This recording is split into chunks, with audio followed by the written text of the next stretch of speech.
Hey there, guys, and welcome back to the Travis and Damian podcast, episode 78. We're available on anchor.fm/Travis Damian podcast, along with Spotify, Apple Podcasts, Google Podcasts, and many more. Today, we're going to be talking about entertainment and gaming news, including the Scott Pilgrim anime and Kirby and the Forgotten Land.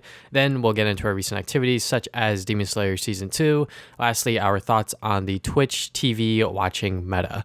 So first is the newest Batman trailer, the Bat and Cat trailer, and it was also announced that this movie is going to be rated PG-13 officially.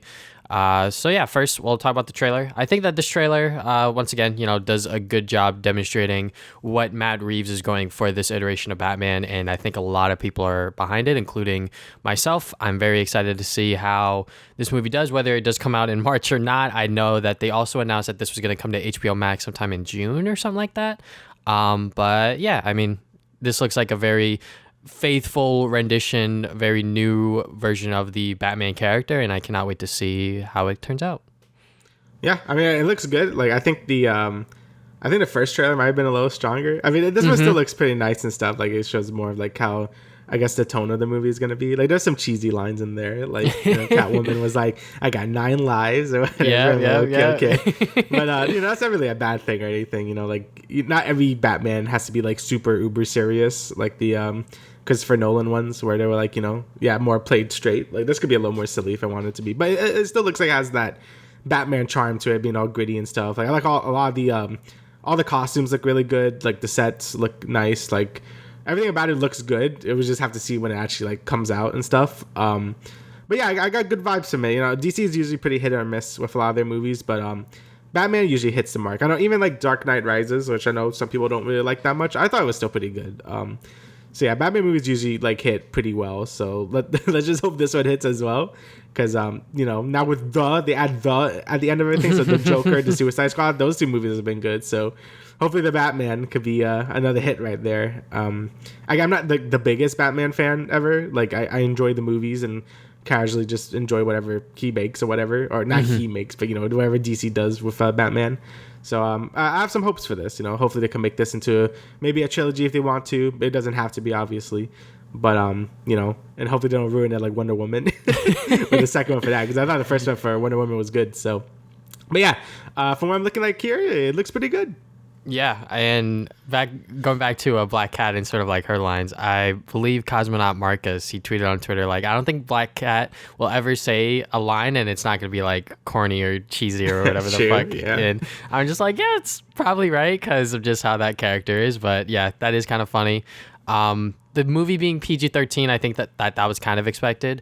I think some people were expecting an R rating just because of how gritty and how edgy it was. But at the same time, I'm like, well, this is a superhero movie at the end of the day, and they kind of want to make money, right? So making it PG-13 and not going all the way to rated R is fine by me. I know that there's, people online that are upset about that, but it is what it is. I know that someone made the point that like there's Lego sets for this movie. Do you really think it was going to be rated R? And I was like, true.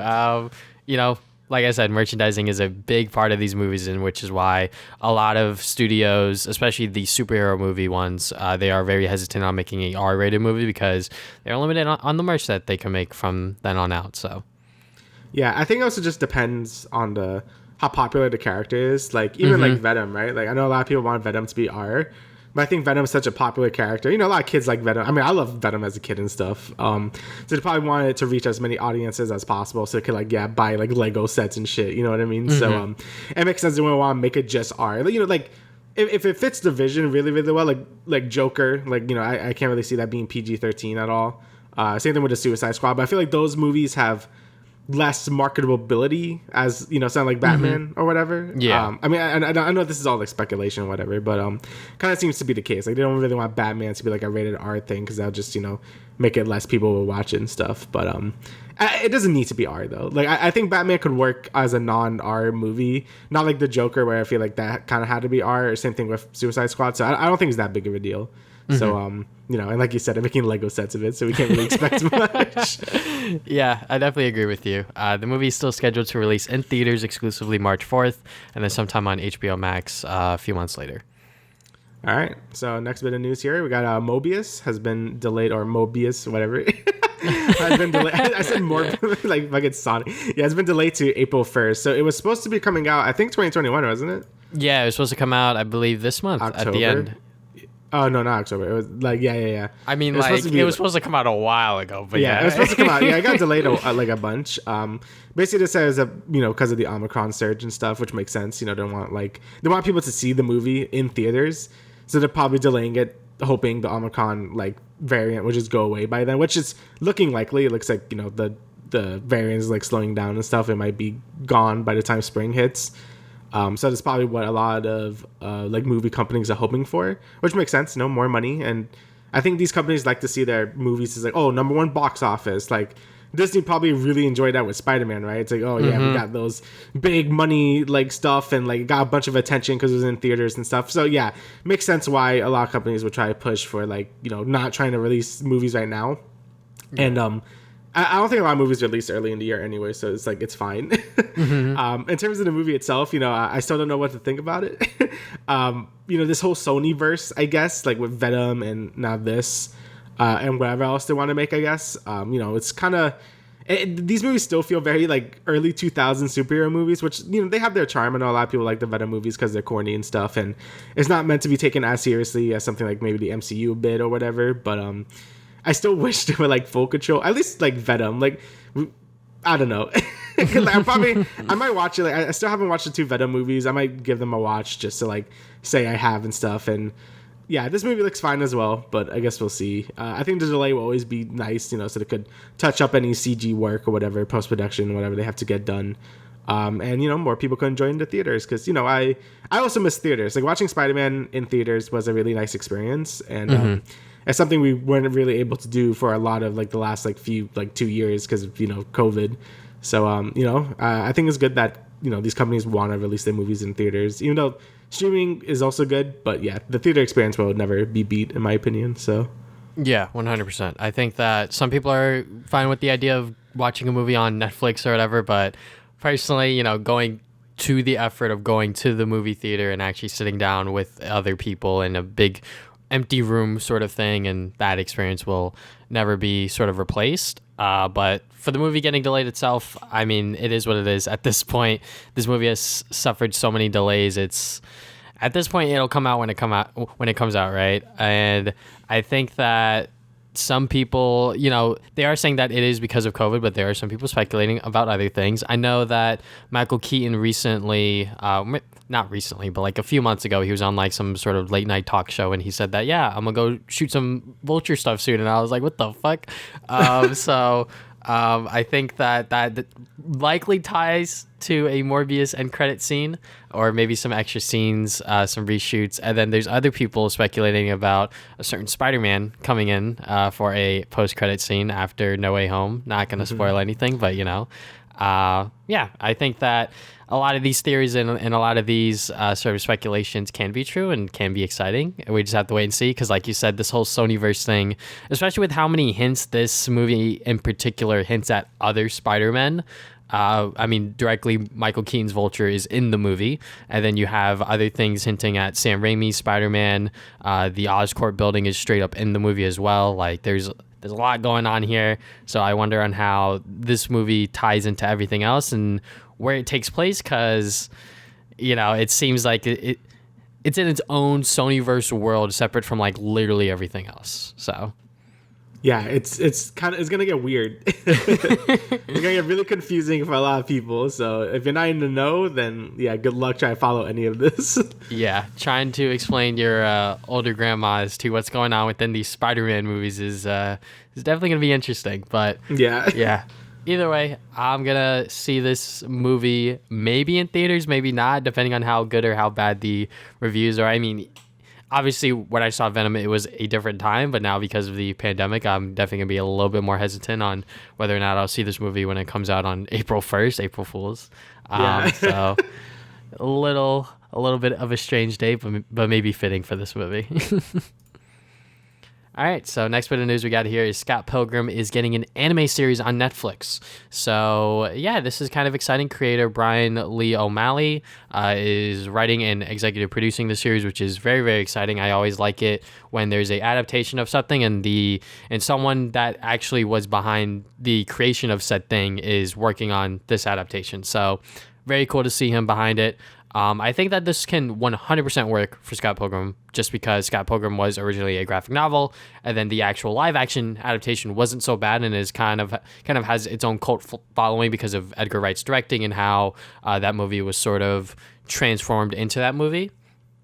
Yeah. And getting it in a anime or a sort of like cartoon series is going to be very, very fun. I think that this will maybe propel Scott Pilgrim back into the mainstream, and will be very, very exciting because I love Scott Pilgrim. I definitely need to reread the graphic novel because it's been years and years since I've originally read them, back when I was in like middle school, maybe even going into high school. It's been that long. So yeah, Scott Pilgrim is definitely a series, and if you don't know what it is, just know that it's a comic book series that takes heavy inspiration from Japanese anime / manga, and sort of has a lot of video game references in there as well. So yeah, like this just fits so well because the book or the graphic novel is very really heavily inspired by like shonen anime and stuff. So like this seems like a perfect fit, and I always love the art style in the graphic novel.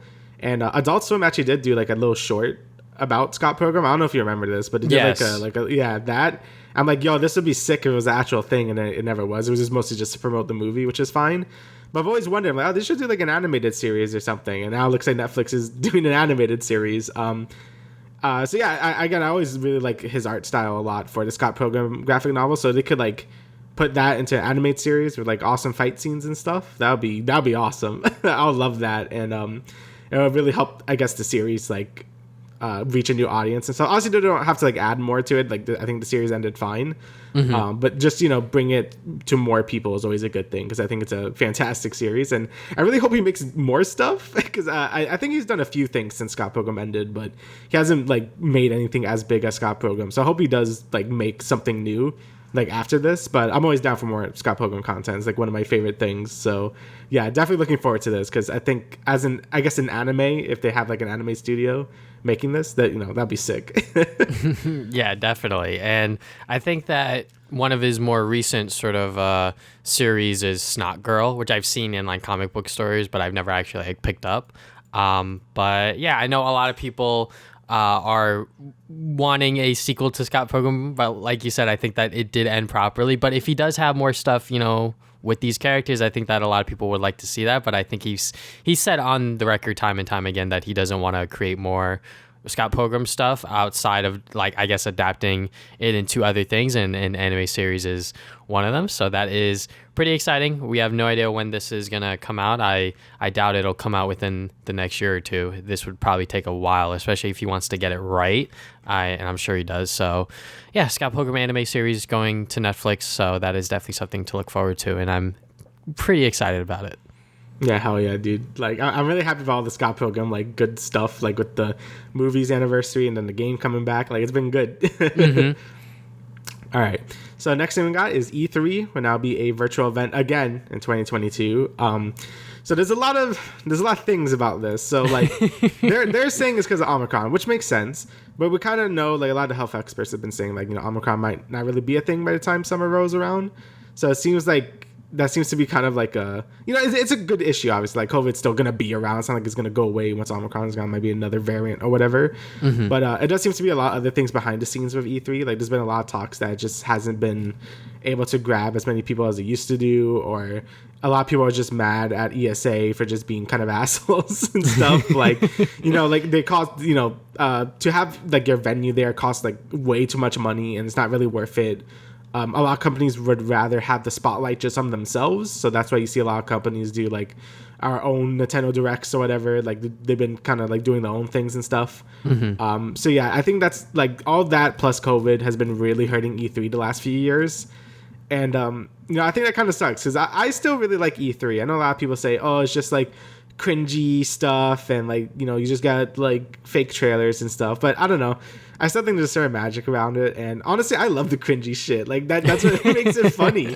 Like I think it being virtual kind of takes that away because they're not really live in the stage anymore. When they're live on the stage, you get all those beautiful E3 moments that are just so cringy and awful to watch that I love it. You know what I mean? But when it's all virtual, it kind of takes it away from me a little bit. But I still don't really want E3 to go away. I think having like a weekend dedicated to just gaming news is great. because it keeps everything condensed in like June, like mid-June, and then I don't need to worry about any other gaming news for a little bit. I think everyone having different directs and like all these other shit, like I just get like so mind flooded because I'm like, okay, when is this event happening? When is that event happening? Like it's just harder for me to keep track of like all the things that are going on. I think E3 really having everything be centralized into a few days is great, you know, for me personally. I can understand why companies don't like that because, again, their things will get overshadowed by bigger things. So let's say like a cool little indie game is coming out, and then like Nintendo shows like Breath of the Wild like 4, and then it's like, oh, okay, yeah, like the indie game's gonna get overshadowed, or even like some other companies, like more like mid-tier companies are gonna get overshadowed by the big boys. So it makes sense that they want their own like space. Yeah, but I don't know, I still don't want really E3 to die that much because I still enjoy it. And if they have to keep it virtual for the foreseeable future, like that's fine, but I do hope it goes back to the stage and doesn't like fully die, because I still think Sony is just like, we don't want to be a part of this anymore, which is really annoying because they're like a big component of E3. Mm-hmm. But yeah, that's just my piece on that.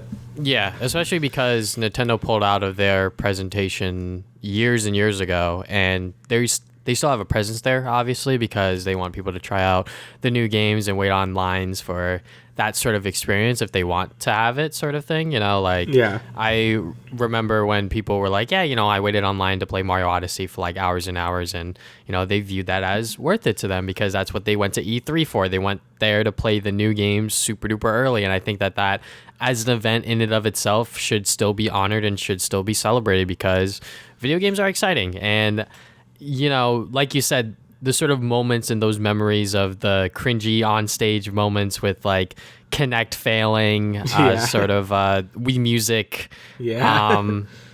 One more recently, I mean, this was not really cringy, but when like Sony did like their last like live presentation, yeah, and then for like The Last of Us 2, they like went to like a tent or some shit, and I was like, what the fuck is this? You know, there's definitely a lot of thought going into these presentations, and there's a lot of effort put into them, and sometimes it works, sometimes it doesn't. But that's what makes E3 memorable, and that's what makes these events so, I'm not going to say prestigious, but so eventful, if you will. And yeah, it's like that everyone's pulling out because of ESA doing this and that with the whole, you know, it costs so much, and they might want the spotlight to themselves. And I feel like it's sort of like the same thing with like Black Friday. You know, people are pushing their sales or pushing their announcements weeks and weeks beforehand to go and get the spotlight on them before the actual event actually happens. And yeah, that's a good idea, but eventually everyone's going to start doing it. And then at some point, E3 is going to be happening in like May or some shit, you know? Yeah, it is definitely a strange time, especially since because they announced it so early that they aren't going to do it in person again this year, which is fine. I think that with the whole COVID thing, I'm for one of just shutting everything down, not to like get political or anything, but, you know, just like shut everything down and just like try to figure this shit out until we actually figure it out, because at this point we're so fucked. You know, E3 being virtual again, I don't have a problem with that. What I do think would make E3 a lot better is if they would do like virtual demos on like the marketplaces and stuff, because like we've had them for like years now, ever since the PS3 and Xbox era, but I feel like those platforms are scared that like the services will crash, which will most likely happen. I mean, the Nintendo eShop crashes every single Christmas because of, you know, people trying to put in codes and shit. So I would imagine the same thing would happen on PlayStation and Xbox if they were to put up a E3 demo of a certain game that everyone's excited for and everyone's trying to play it and everyone's trying to try it out. But then again, with virtual demos and all of that other stuff, you have like people mining, you know, the code and like trying to find things, and, you know, that's where the fun gets ruined. So yeah, I agree. Like, I think like virtual like demos and stuff has always been my dream. Like even as a kid, I'm like, oh man, it'd be so cool to play these things, like these E3 demos at home. Obviously, they don't want you to do that because they want you to be there.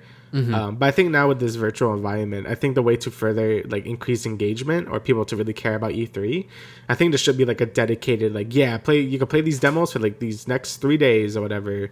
And obviously, like you said, like there's a big risk of like data mining and stuff where they could just find all the game's things and codes or whatever. But I feel like there's measures to prevent that. Like I know a lot of demos, like I think it's just the whole game or like in the code or whatever, and then you could just data mine it that way.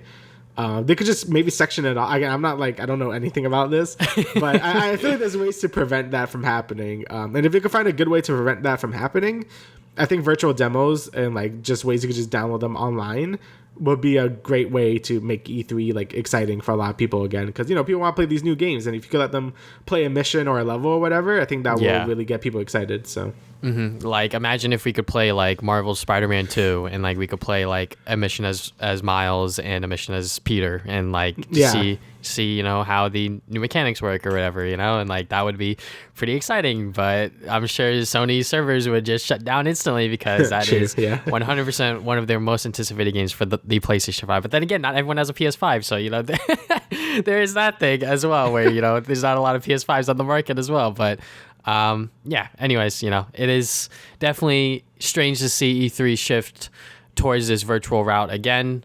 But you know, with the current state of the world, it's not that surprising. I hope by next year, fingers crossed, everything gets situated and we have huge in-person events again with, you know, measures to prevent, you know, things from spreading or whatever the case is when we get there, right? So yeah, I guess we'll only have to wait and see until the world actually gets better, which looks like it won't ever. So I guess we'll see.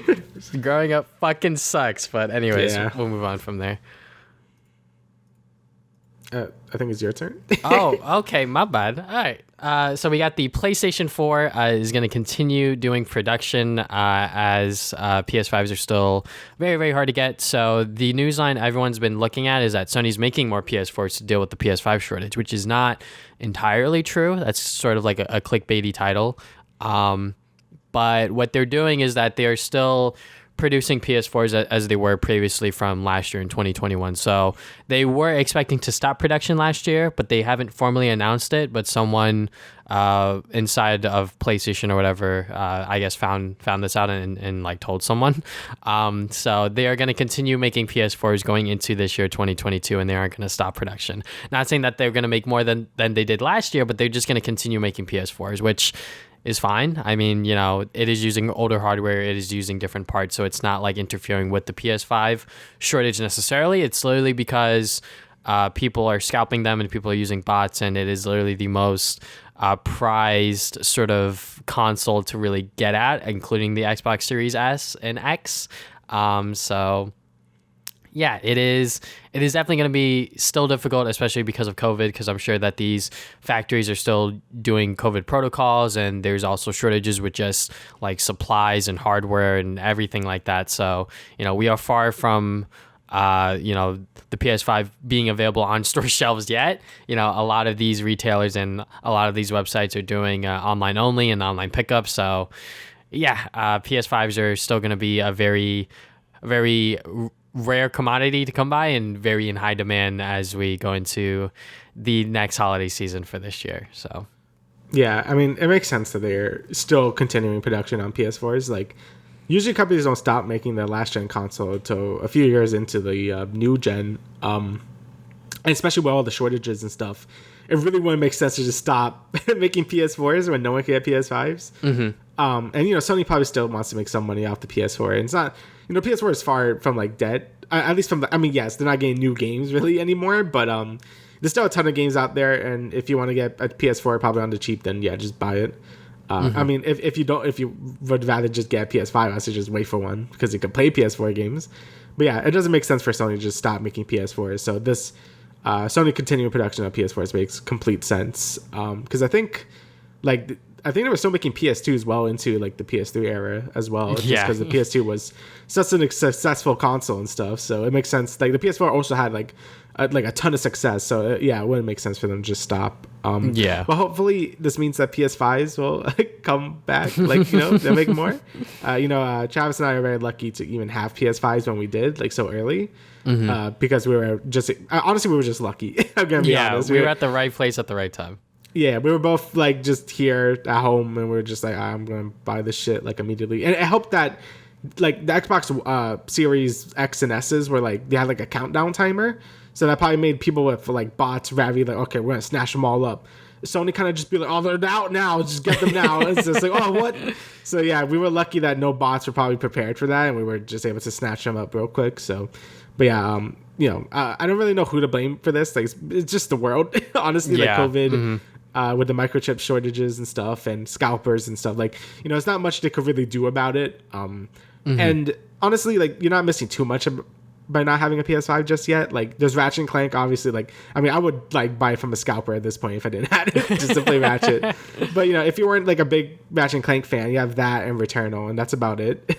Yeah. You also have like the Demon Souls remake, but like it's not until really this year with freaking Horizon and God of War that you really want a PS5. But even then, you can play They're coming to them on PS4. Yeah. Yeah. So Sony obviously knows that not a lot of people have PS5s at this point, so they're still supporting the console probably until next year, when Spider-Man comes out, which is going to be a PS5 exclusive. So I guess we have to see till then, and hopefully more people get PS5s and at better deals. So be patient. I think PS5s will come back. I think everyone will be able to get a hold on one, and maybe you get a cool bundle with it too. I don't know. Yeah, I mean, Sony obviously knows that the demand for these consoles are so high. They know that these things fly off of retailers like almost instantly, and they see everyone trying to get one. So they know the demand is there. They're just trying to meet it, obviously. But like you said, a lot of the exclusive games, it's really, like you said, Ratchet and Clank, Returnal, and Dark Souls, or Demon Souls, I should say. Yeah, Demon Souls remake. So, those are the only 3 games. I mean, me personally, I kind of just use it as a 4K Blu-ray player and just watch anime sometimes, but that's about it. There's not a lot for me personally, obviously, or for us, I should say, because, we only list 3 games. But if you never had a PS4, obviously the PS5 is very, very attractive to you because you can play PS5 games and PS4, and because the PS4 has such a large library, you can play those games as well. But like they said, they are still going to be making PS4s, which I'm not sure where those are available, honestly. I haven't seen a brand new PS4 on a store shelf in a very, very long time. But yeah, PS4s are still going to be made going into this year, and hopefully by the time we get into 2023, if not 2024, PS5s are going to be readily available for people that actually want to buy it, instead of these scalpers with bots, and they have a bunch of them just sitting on their eBay store with like $800 price tags or however much. I haven't looked into how much the resale is going for the PS5s recently, but I'm sure it's a large amount. It's definitely a lot more than, what they initially paid for. But, it is good that Sony is still looking out and releasing Horizon Forbidden West and God of War Ragnarok on the PlayStation 4, which, may seem a little weird, especially for us initially at first. But, when we look at it from like a, I guess, global perspective, where like not everyone has a PS5 and everyone's still trying to get one in to a certain extent. It is good that they are releasing these games on the previous gen, so people don't have to, shell out however much money for a PlayStation 5. So, yeah, I think that the headline that everyone saw where like they're making more PS4s and not PS5s is like no. Like actually, like kind of like read the article just a little bit, and you'll see what Sony's actually trying to do here, because they are trying to meet the demand. It's just the demand is so high, and they don't see a reason to stop making PS4s at the moment. Yeah, that's basically where it comes down to it. People overreact about a lot of things, so it doesn't really surprise me that people will take this article the wrong way. But yeah, just they're working on it. You just gotta be patient. All right, so next we got a bunch of Nintendo news. The big one being that Mario Kart 9 is reportedly in development right now with a new twist. So that doesn't surprise me. Every Mario Kart game has a new twist to it. Whether that be like motion control or like you have 2 people in your cart or whatever, like usually they have some kind of twist to them. Mario Kart 8 was the anti-gravity thing, which honestly didn't really like do a lot for the game. Like it was just like there. Now that I think about it, it was just like whatever. So hopefully this new twist in Mario Kart 9 is something a little more interesting, because I think the anti-gravity things, like it was cool for like some tracks, but like it really didn't like change like how you played too much. Like I think honestly my favorite addition was in Mario Kart 7. Even though I don't like Mario Kart 7 that much, I really like the the glider and like the underwater bits. I think those add a lot to the game. But yeah, I'm just excited. I think we were stuck with Mario Kart 8 for a very long time, because obviously didn't felt the need to make a new one as soon as the Switch came out, because I don't think that many people played Mario Kart 8 because it was on the Wii U. So it being on the Switch with like the deluxe version with battle mode and stuff was like enough for some people. And I love Mario Kart 8. I think Mario Kart 8 is a great game, but I'm kind of sick of it at this point, and I'm ready for a new game. And I really now kind of hope that it is like a Super Smash Kart or just like a bunch of different Nintendo characters. And some people might not like that because it's like, oh, it's Mario Kart, not Smash Brothers. But I think that'd be pretty neat. Like you could have like a bunch of courses from like different Nintendo games and stuff. Like I think that'd be really cool. But I don't think that's gonna happen or anything. And the new twist is probably gonna be something not as exciting as that. But I guess we're gonna have to wait and see. I don't know. I'm kind of hoping for more.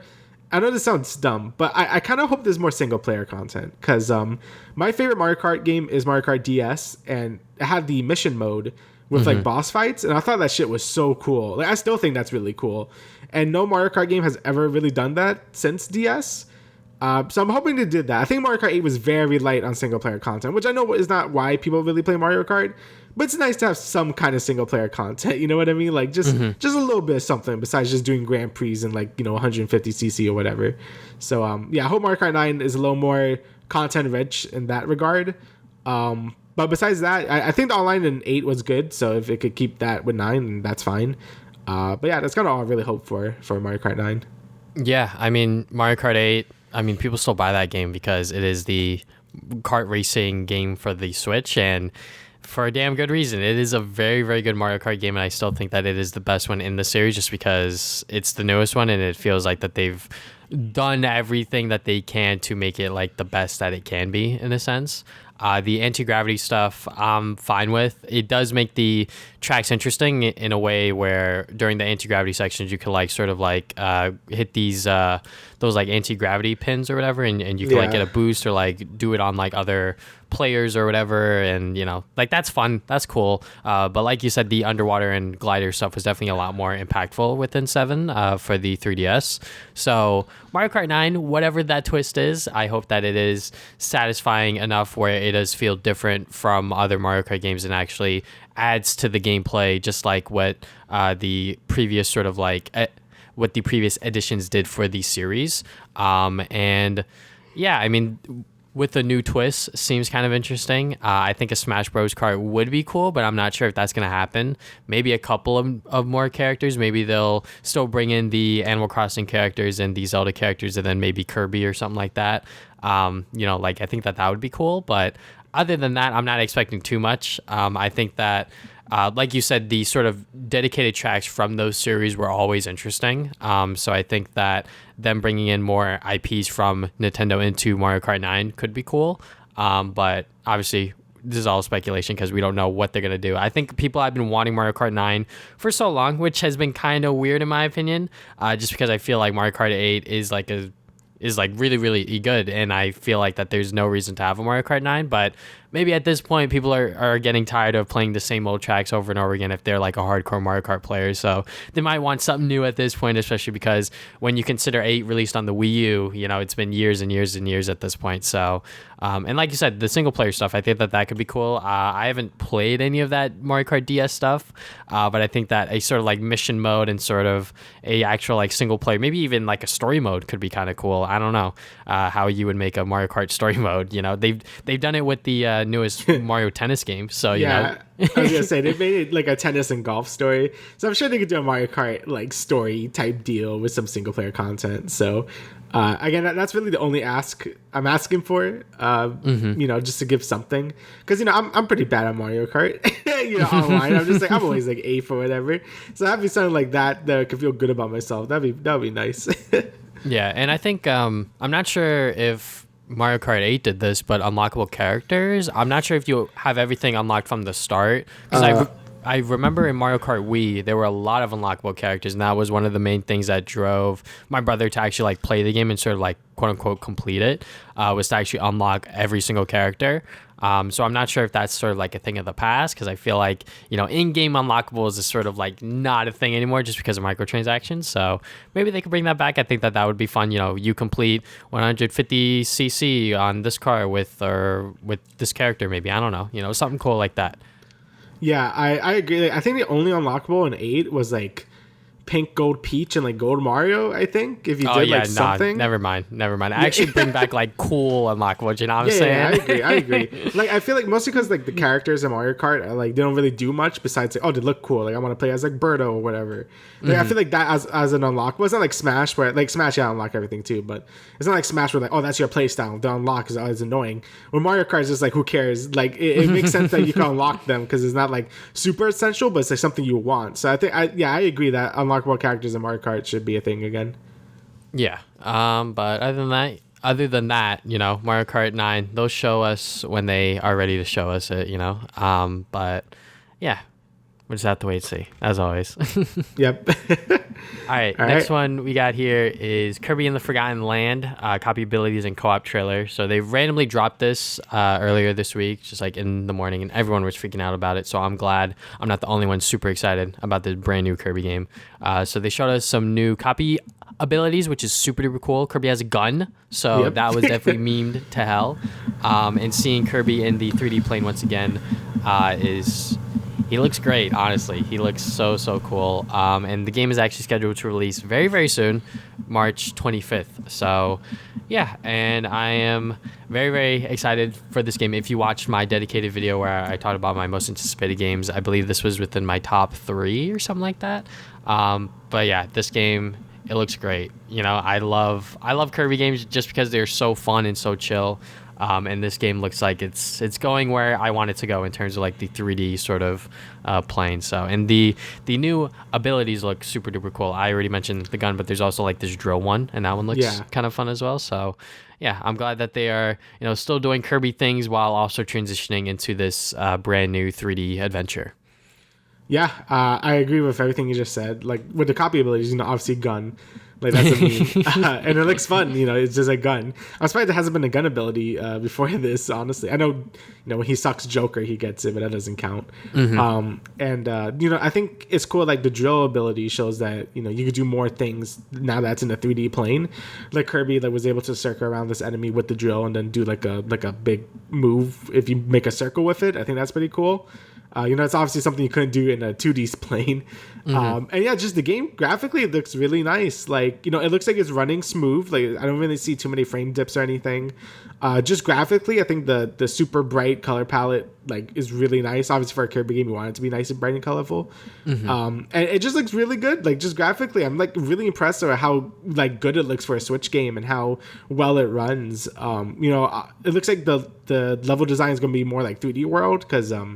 at some point in the trailer, you see like Kirby in a world map. So it's looking like it's going to be more 3D world style where it's like, it's a 3D platformer, but has levels, which is fine. Like, I didn't really expect it like a big open world as Kirby or anything. Like, you know, it's not like Breath of the Wild or whatever. Like, that's fine.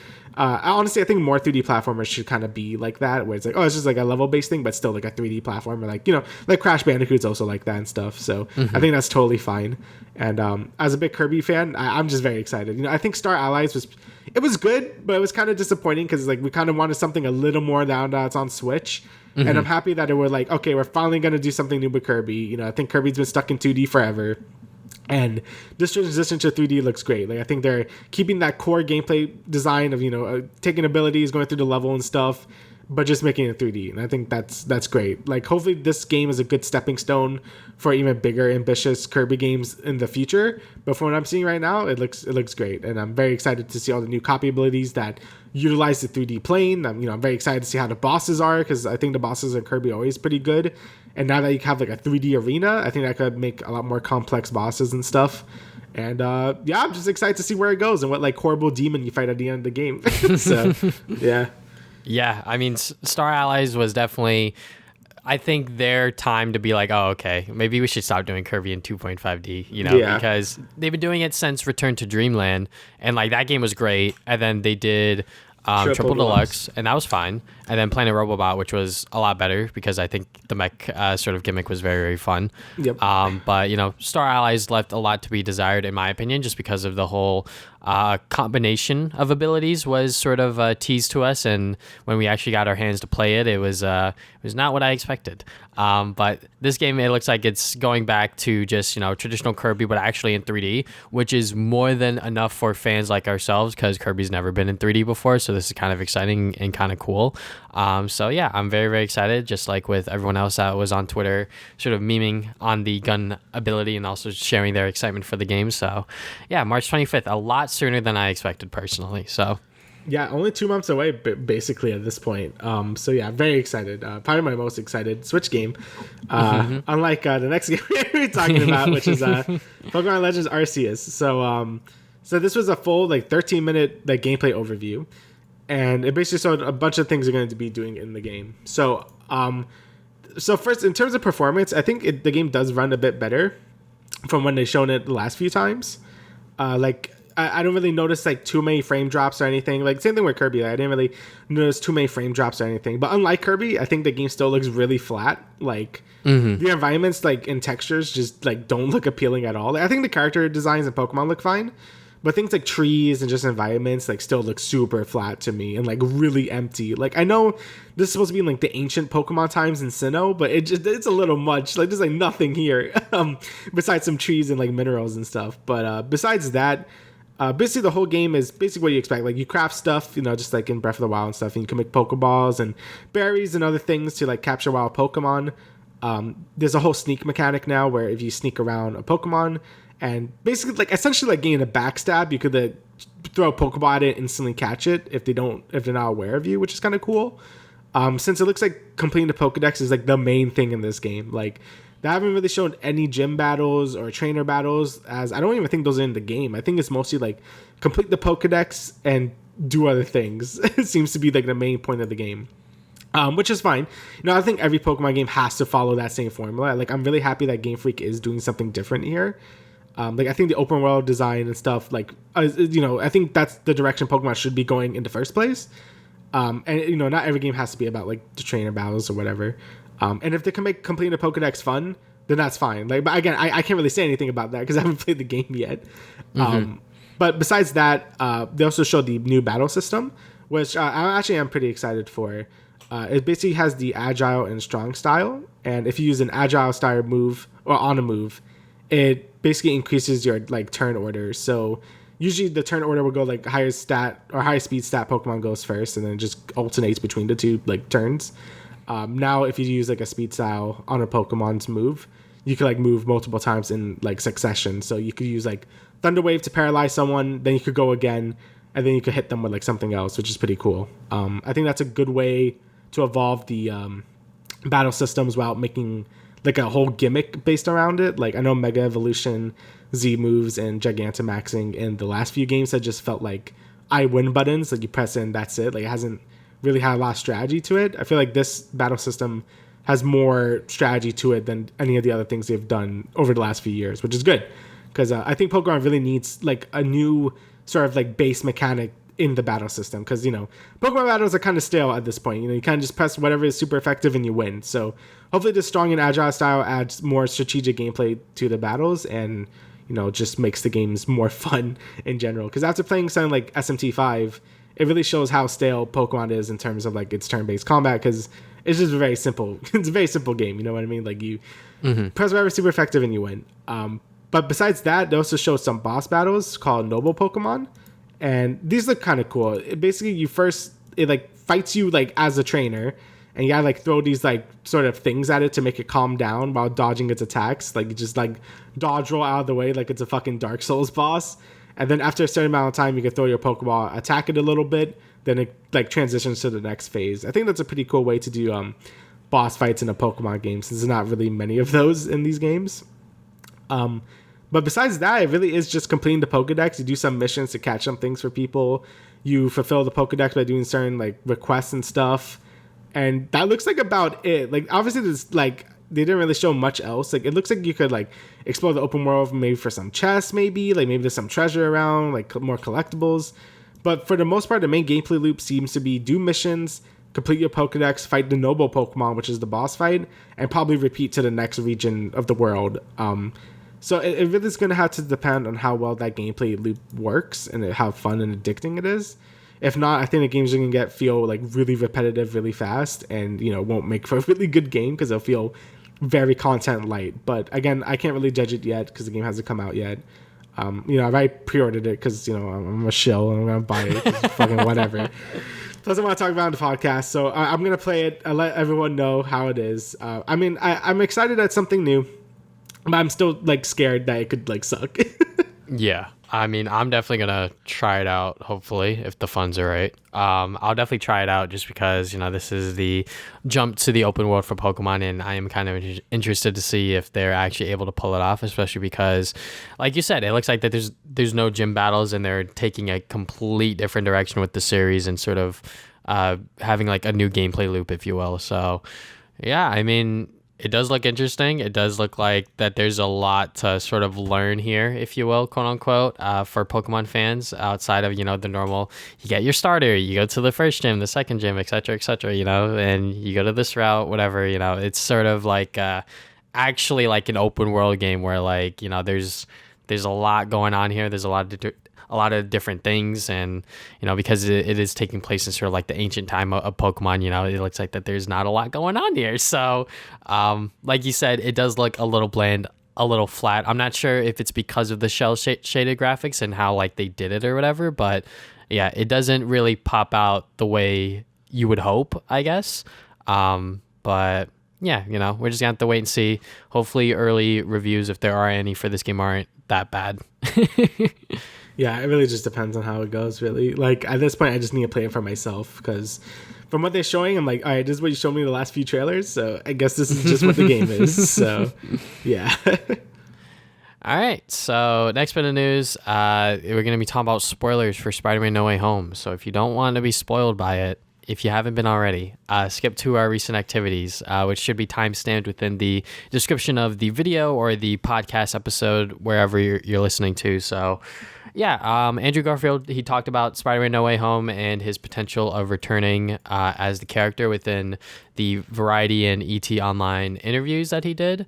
So yeah, it is kind of exciting to see Andrew Garfield finally actually be able to sort of talk about the movie now, especially because he was the only one sort of targeted when everything was really going on about like, hey, like, are you in the movie, or like, are other Spider-Man in the movie, et cetera, et cetera. So, it is kind of fun to see him sort of talk about that experience and sort of, quote unquote, be the werewolf and all of that other stuff. So, yeah, and I think that his potential return to the character is exciting just because, people on Twitter, especially after his performance in the movie, I think that he was definitely one of the standout performances along with Tom Holland and Willem Dafoe.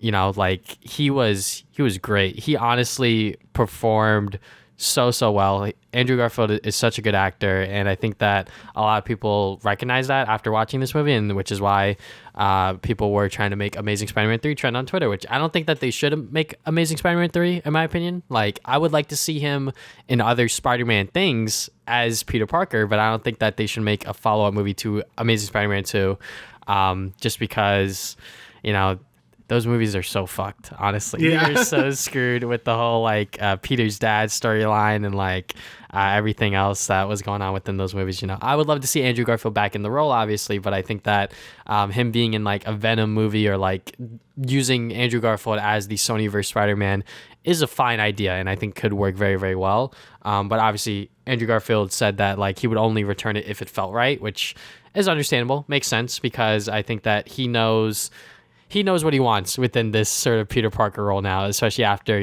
what happened with his movies, unfortunately, so, but yeah, it is super duper cool to see him, finally talk about his experience within these movies and everything that's been going on around it. Yeah, like he has been done dirty, like in terms of like the Spider-Man stuff, because it wasn't his fault. Like the movies like kind of came out like a mess, because I thought he was like a good Spider-Man. Like I still stand by, like I think he's a little too cool as a Peter Parker, but he's still like a good actor. And stuff. Like I think he and I think as Spider-Man himself, he really nails it. Like he has the right amount of like energy and like just like cockiness to him. Like his quips are good. Like I think that he does a good job as Spider-Man. So and Peter, he does do a good job. If Peter was supposed to be like a cool boy, you know what I mean. But yeah, in terms of the Amazing Spider-Man series itself, like I do feel like it's too far gone for it to like really work. I think if they just go by like sort of like a time skip or whatever, and like sort of just forget about the whole Peter's parents thing, because that's really dumb and stuff. Like you just kind of go back into like what happens if after No Way Home. I think that'd be a cool way to really continue that series if they really wanted to do that.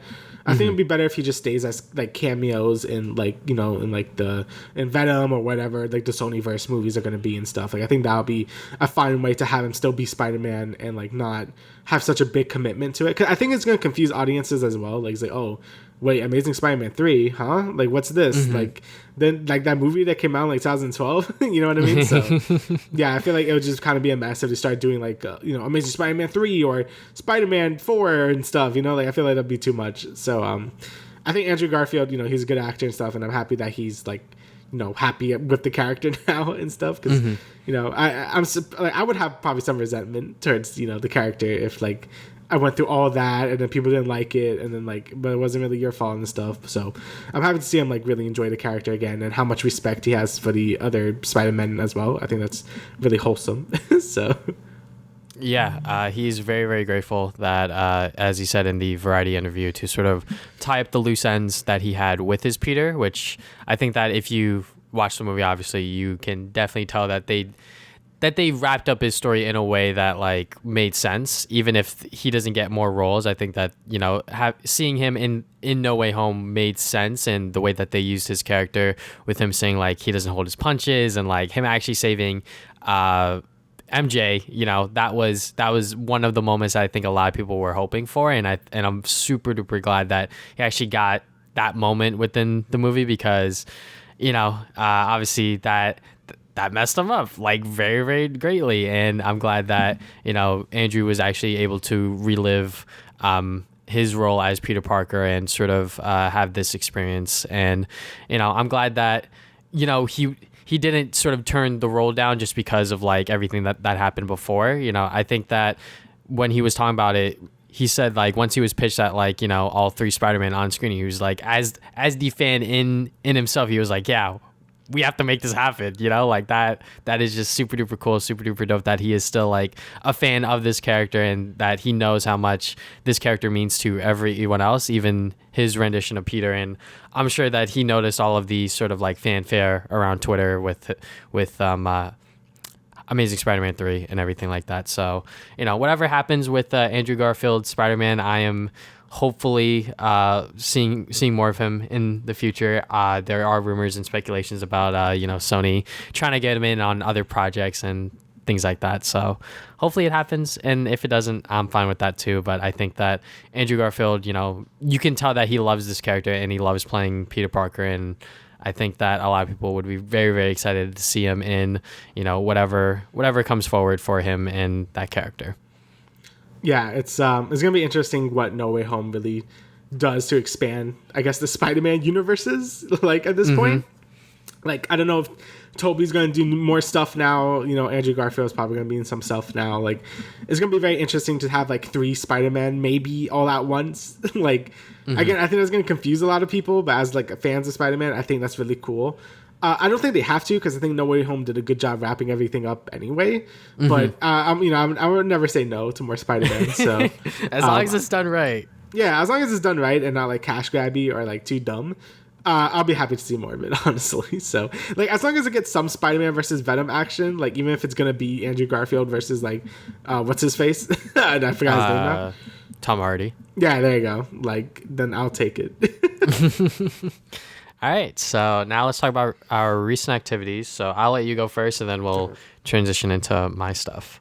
Alrighty, so after Christmas, so a little bit after New Year's, I was playing a bunch of Guild Wars 2.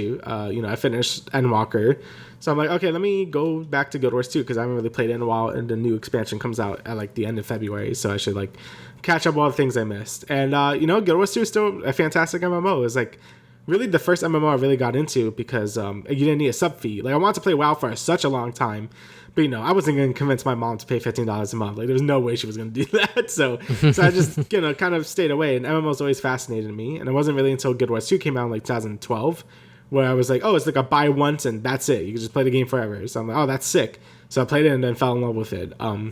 But you know, during 2019 is when you know, Shadowbringers came out for Final Fantasy 14.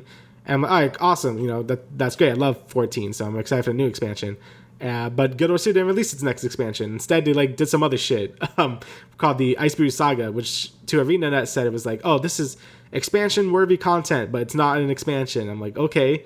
And then that was a fucking lie because it wasn't really expansion worthy content. But it was still okay. Like, but I think that's what really caused the downfall of Guild Wars 2 over the last few years because they didn't have a big expansion. And then I think 14 really started to overshadow everything else because Shadowbringers was like S plus tier in terms of quality. And, you know, Guild Wars 2 was supposed to have an expansion during that time, but ArenaNet was having a lot of issues internally with what they wanted to do next with the game, and they wanted to move on to other projects that weren't Guild Wars 2. Like, it was a whole mess, and it was like a lot of layoffs, and it was really bad. But now, with Ender Dragons coming out, you know, in like next month, I decided to finally like start like play through the whole Ice Blue Saga. And I thought it was pretty good. Like, I think a lot of the early stuff was actually expansion-worthy content. Like, I think the story and stuff was really cool. You know, a lot of cool stuff that weren't just focused on the dragons, which I feel like probably is the weakest part about Guild Wars 2 is like the whole dragon storyline. Like, a lot of the other things they were going into was really neat. Like, I love the new maps, the new mounts and stuff were all really cool. But then I could tell the quality really started to dip towards the Champions releases. So the way Guild Wars 2 like sort of, I guess, Living World works is they have like episodic like releases. So there was like 4 episodes that came out, and all those first 4 episodes were really good. But the 5th episode was basically split into 4 episodes, but it was still basically the same length as 1 episode. They just did that to sort of like pad out all of last year of 2021, and you could tell because it was very light on like story. The content itself really wasn't that good. And the way it ended, some storylines were just really weak and like not great. So I could see why a lot of people were angry, because I remember seeing a lot of people angry about this when when it came out like last year. And I was like, okay, I'm just gonna avoid Guild Wars 2 for a little bit. So yeah, I played through the content. I can see why people were like doing that. So hopefully with Ender Dragons, they can make it better. But as to say, I still love Guild Wars 2. Like, I think it's still a fantastic MMO. You know, there's so much content now. Like, there's so many things to do and collect, and just so much shit like since I was gone. So it's nice to see the game still like has like a big player base as well. Like, there's still a lot of people around. And you know, it was like, you know, the first MMO I really got into. So I'm happy to see it still like sort of doing well. And hopefully Ender Dragons has a nice population boost. Even though I like 14 a little more now, just because I think it has a lot more to it. Guild Wars 2 is still a fantastic MMO, and I'm happy to, you know, to play Ender Dragons when that comes out, and hopefully it's good so more people can play it and it doesn't die. Because if Guild Wars 2 dies, that's gonna hurt me, because I'm like, I put a lot of hours into this, so I better not lose all my cool shit. But yeah, anyway, Tales of Arise, I've also been playing this. I just started playing more of it like right now. Like, I didn't have a good chance to play it when I got it, but now I'm playing it, and it's really good. This is my first Tales of game as well. And it's sort of like, you know, the Tales of games have always been kind of like mid-tier JRPGs. Like, it's like, you know, Tales of Symphonia was really good.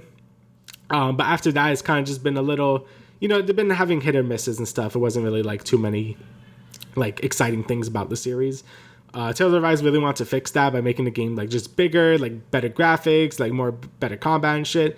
So I'm like, okay, I'll try this out when it comes out. And then, you know, there was a bunch of other games that came out, so I didn't really have a chance to like play it, but now I am, and it's really good. Like, graphically, I think the game looks fantastic. Like, you know, the environments and stuff, the game runs really smooth. I'm playing the PS5 version, so that's probably why. But you know, graphically, I think the game looks fantastic. All the colors are very vibrant. The monster designs are really cool. The characters are very anime looking. Like, you know, there's like, you know, if you've seen any modern anime, it looks like that, but you could like play it and shit. It's really fun, and the combat is action combat. And I've already talked about in this podcast that I think action combat is kind of hard to do because it could feel kind of button mashy if not done right. And it kind of feels a little button mashy. Like, you're supposed to like combo stuff together, and it feels fun when you do that, but you can also just like mash buttons and win. So it's not like, you know, it's not the most engaging combat I've ever played in my life. Like, I still think Final Fantasy VII Remake is the best way I've played action combat in any JRPG.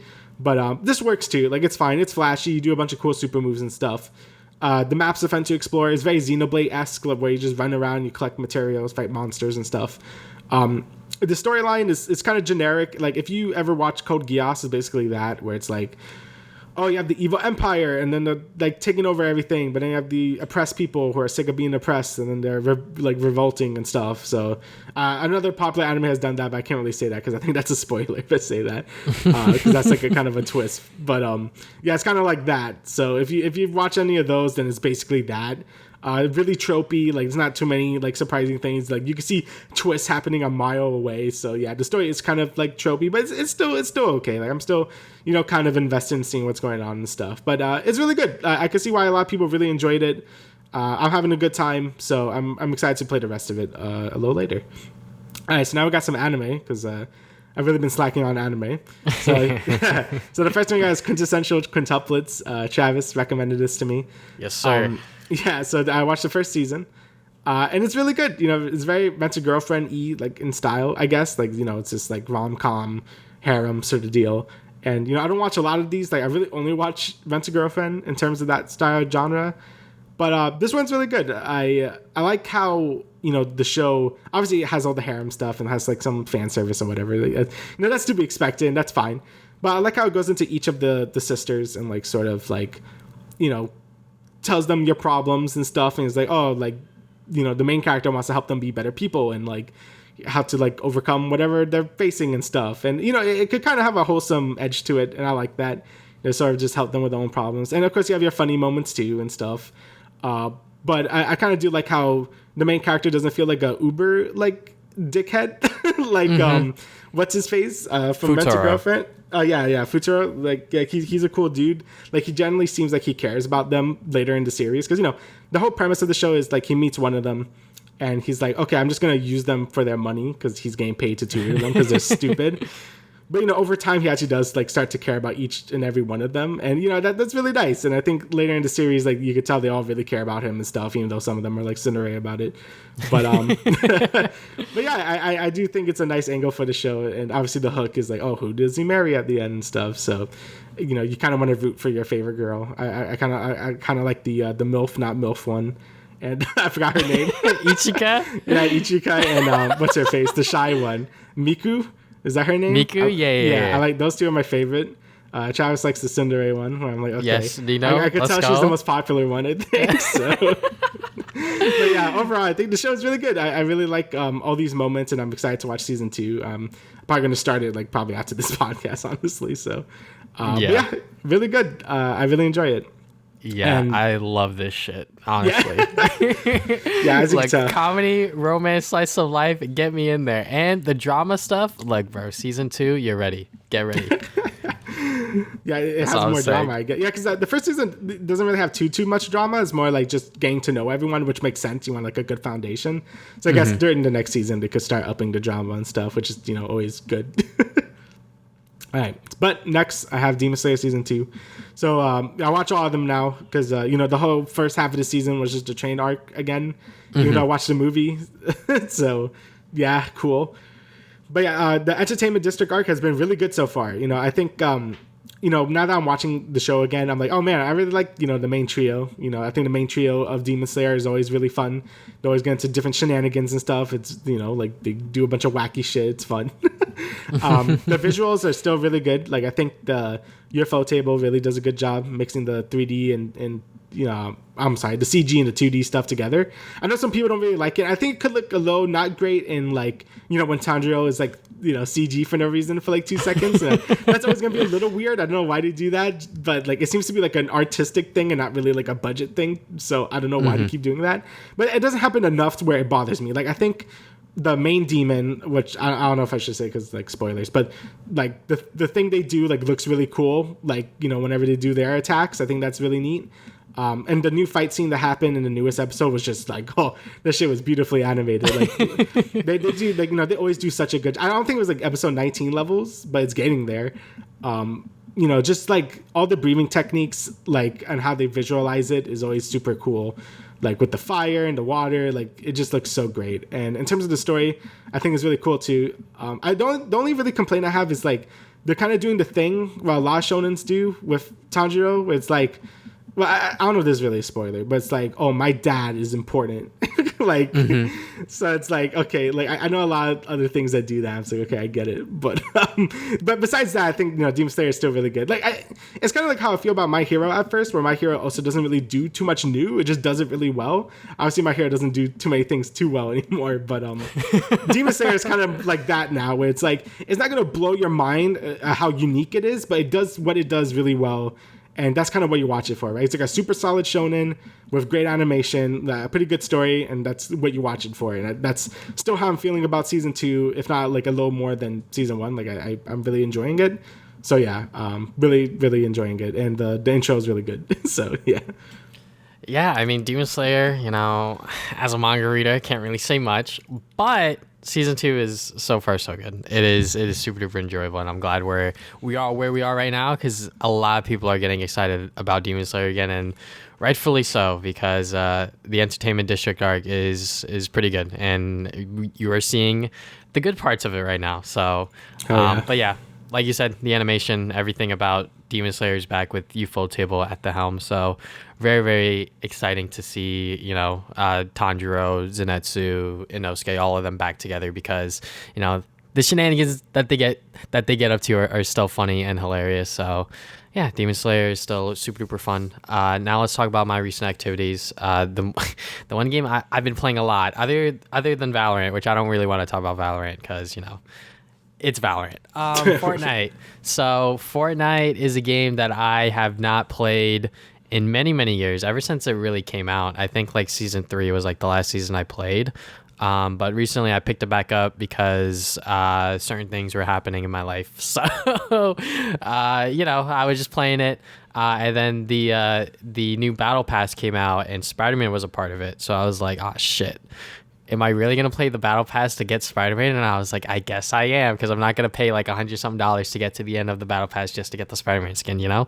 So I was just like, all right, fine. I'll just play Fortnite. And honestly, like, Fortnite's kind of fun when I'm just like doing the missions and just like chilling out and not trying to like be like a super sweat and like build like these 1x1s and like these build fights and shit like that. Cause like, you know, I'll do like a very basic like build fight and like maybe kill someone, but like I'm not out here, you know, like Fortnite Pro high sense, you know, editing and shit. Like the way that these pro players edit is like insane. If you ever watch like a live stream or like a VOD of like these Fortnite pros, it's like fucking crazy. And I honestly, like, some people will probably get a headache just like watching them like edit and shit and like do everything that they can to like win a build fight, and I'm just like, what is going on? I can't do this shit. My wrist would fucking break if I were to do that. But yeah, I mean, I got the battle pass. I got to 100 levels, which pretty much completes the entire battle pass, and I haven't played it since. But honestly, playing Fortnite throughout, just like trying to get the battle pass and trying to get the stupid ass Spider-Man skin was kind of fun. Honestly, I had a good time just like doing the missions and just like, you know, just having fun with it. I know that there's some talk about like the sort of like loot pool, if you will, with like Fortnite or whatever, because like they rotate like guns and things like that with the AR with like the red dot sight. Yeah, that shit's broken. The SMG, that shit's also broken. And you know, some players are talking about like removing them or like changing them, which like I kind of agree, because like those weapons are fucking annoying when I just get beamed from across the map by this stupid ass fucking AR. But yeah, Fortnite's fun, you know. It's still like a very good battle royale, and I think that the reason for it is because of the building aspect, and really it's hard to beat something like that. I think that we've seen so many battle royales come and go since Fortnite, and Fortnite is still around.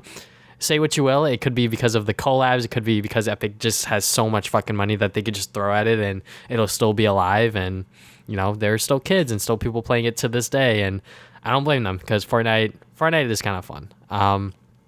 But moving on from there, Tick Tick Boom. Me and Damian watched this on Netflix. This is a movie about this, I guess, like creative musician or whatever, and he's played by Andrew Garfield, and it is about a real life story, like based on his life, which like I didn't know. I just went into it because Andrew Garfield was in it, and I was like, I heard it was good, so let's see what happens. And yeah, it is really good, and I think that the musical sections and sort of like the songs and dances are very, very fun. And yeah, it's just a good movie with fucking Andrew Garfield in it and some other actors that you may or may not recognize from other movies. So yeah, definitely give it a watch if you have like 2 hours to spare. It's on Netflix, like I said, so definitely worth checking out. You have any comments, Damian? Yeah, no, I thought it was really good as well. Like I heard it was like, you know, a good movie. Like Andrew Garfield has, you know, it's like, oh, you only know him in Spider-Man, but you know, watch his other shit because it's good. I'm like, okay. So yeah, I've already heard about this movie when you said it. I'm like, oh yeah, I heard about this, and yeah, it was really good. You know, it's like a I guess it is a musical that's like kind of meta because like it's about a musical. So and you know, I thought like a lot of songs were catchy. I thought the story was really good. You know, has some good, you know, some, you know, happy moments and sad moments about what you expect and like a more maybe drama filled thing. But it was really good. Like, you know, I don't usually watch these type of movies either. But, you know, now that I've seen it, I'm like, yeah, this was good shit. I really enjoyed it. I think, yeah, I was just going to say, I think Andrew Garfield is like good in like things. So, yeah. Yeah, 100%. Yeah. I mean, like him and Hacksaw Ridge, my man fucking killed it. Moving on from there, Euphoria. So season 2 is currently on HBO Max. They are doing it weekly because, you know, all of these streaming services have realized that, hey, you know, if we release episodes weekly, we can keep the conversation going with our show and keep it on social media, which is a smarter idea than to just drop all of the episodes at once, have it be on social media for maybe a week or two. Now, you know, however many episodes you have, you can keep the conversation going. So now, you know, I guess people realize that Euphoria is really fucking good. So now season 2 is out and people are talking about it. So my brother was pretty much egging me on to watch it, so I was like, fuck it, I'll watch it. And I talked about season 1 many episodes ago, but it's pretty much like think of like any like teen show like Degrassi, Riverdale, 13 Reasons Why, but like Euphoria is actually fucking good. Like they know how to tell a story, they know how to direct as well, like the directors that they get for the episodes. Like I could instantly tell within like this first episode, like this shit was directed like very well. Like the shots that they get, especially within the party scene, because there's always gonna be a fucking party scene.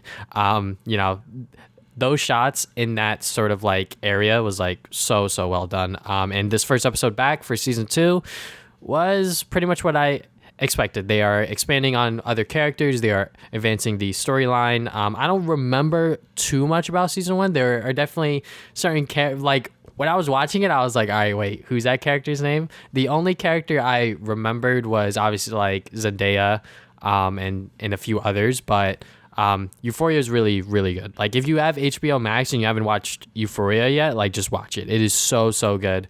They actually like do a very good job telling the story of every single character within the show within a sort of like grounded level to a certain extent. Obviously, like, you know, it is taking place in high school and like these kids are like doing like hardcore drugs and shit and like it's fucking crazy. But like obviously like there are certain areas that may be more familiar to this than others, obviously.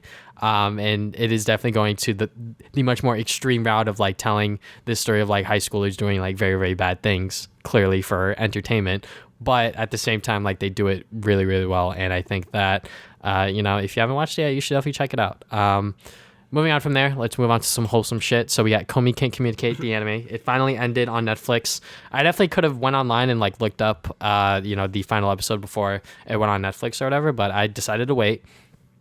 And yeah, this is like a perfect adaptation of the manga. And I think that people that have been reading the Komi manga for years now are probably very happy and very satisfied with this adaptation, as I am with myself as a sort of like newer Komi fan. Yeah, they really adapted this show really well. From like obviously like the animation isn't going to be like super duper good. Like I mentioned before, like the first like 2 or 3 episodes, like they're animated fucking beautifully, especially the first episode. But obviously like as time has gone on, you know, they've gone a little lazier with it. Not to say that as like a super bad thing, but like it is a slice of life anime, so like there's no reason to have the animation to be like super stellar and super spectacular. But you know, the situations, the moments, the voice acting, the music, everything about that you want within a anime adaptation like Komi, this adaptation does it right. And there's gonna be a season 2 that'll be happening in the spring, I believe, so I can't wait to watch that, because honestly Komi is a series that is so good, and I cannot wait to see more people enjoy Komi Can't Communicate, because I've been reading the manga over the past year or so. So if we could go and get more, you know, stories animated, that's gonna be super duper dope. Okay, so this next one, I literally started rewatching it, or not like rewatching it. So like I watched the first 3 or 4 episodes and then I dropped it, and then I recently decided to like pick it back up again, because I'm like, I know this shit's gonna be terrible, but I want to finish it because I don't want to leave it on like my drop thing on my annie list. So I was just like, fuck it. So it is hopefully I fucking say this shit right. Osamake Romcom where the childhood friend won't lose. So pretty much I think this is a fucking harem where literally every single girl has a connection to the main character in some way, shape, or form as a childhood friend. So yeah, it's kind of weird. It's really fucking bad. I'm gonna be honest. Like the way that they tell the story is just like I don't know what the fuck is going on. One episode, like I don't want to spoil it, but I was just like, this is so fucking cap. What am I watching? What am I listening to? Like, what is going on? Yeah, it is really far out there, and I'm glad someone in the Crunchyroll comments said something on like episode 5 or 6 and was like, who's back to watch this fucking really shitty anime or something like that. Not obviously those exact words, but pretty much like back for another week to watch this really, really garbage show that's a rom-com, but I'm watching it for some reason because why not? I don't know. It seems like it's not going to get any better here. Honestly, like with Girlfriend, like honestly, it is on like sort of like that level of like trashy, but at least Girlfriend knew that like it knew what it was doing. This one's sort of like, it's in like this weird middle ground where like, because like the art style and like the way that it's animated is sort of like within the realm of like a much more I guess like good like rom-com anime, so it looks like quintessential quintuplets, but the story and like the dialogue is not anywhere near that level. So I'm just like, man, what the fuck is going on with some of these episodes? It's only 12 episodes. The light novel / manga is still ongoing, which is fucking crazy to me. Because like I don't know how this main character managed to befriend all of these fucking girls when he was a kid. But yeah, obviously like there's more to the story that I'm giving out here just because I don't want to spoil it if you want to watch it, but like it's pretty bad. I'll talk about it again next episode of the podcast when I finally finish it. But yeah, I'm kind of just like speed running through this because I kind of just want to see how this fucking train wreck ends. Like at least with like Domestic Girlfriend, like that was like enjoyable to watch, you know, like that shit was like enjoyable trash. This one is just like, man, like I don't know what I'm watching. But anyways, let's talk about some manga. Your Name, Another Side Earthbound. I talked about the light novel 2 episodes ago, and I said that it was a pretty good sort of like side story for the Your Name storyline, and I can say the same thing about the manga. It doesn't give it as much detail as the light novel, obviously, but you do get the same sort of like main idea and like the main points of it. I read through this a lot faster than the light novel because it is a manga and there's less words and less sort of like describing things and whatnot. But if I had to pick one, if I was pressed for time and wanted to just like read it and sort of like get it done and over with, I definitely would have read the manga. But the light novel is a good alternative too. So really, it's just about preference on how you want to consume this sort of like Your Name side story. So it's not necessary either. Like if you watch the movie, you don't need to read this unless you want to see more of these characters in their sort of town and like their everyday lives and some backstories here and there as well. So, you know, it's worth checking out if you want to see that kind of stuff. Shikimori is not just a cutie. This is a manga that Kofi bought for me as my Secret Santa gift, so thank you to him. And I kind of threw it on my wish list just like last second because I was like, oh, you know, like this was sort of like recommended to me because like on the back of the first volume, it recommends it to readers of Komi Can't Communicate and Don't Toy With Me, Miss Nagatoro. And if you know me, I've watched and read both of those. So I was like, all right, fine. Let me go and see what this one's about. And it's pretty much about this high school couple. You have Izumi, I believe, and Shikimori. And Shikimori is sort of like... She looks out for Izumi a lot, and it's cute, it's wholesome, it's very much what I needed at the time because I was going through some shit. So you know, definitely a sort of like romance slice of life rom-com, if you will, that I needed, and it is getting a anime. It is getting a anime, which I had no idea.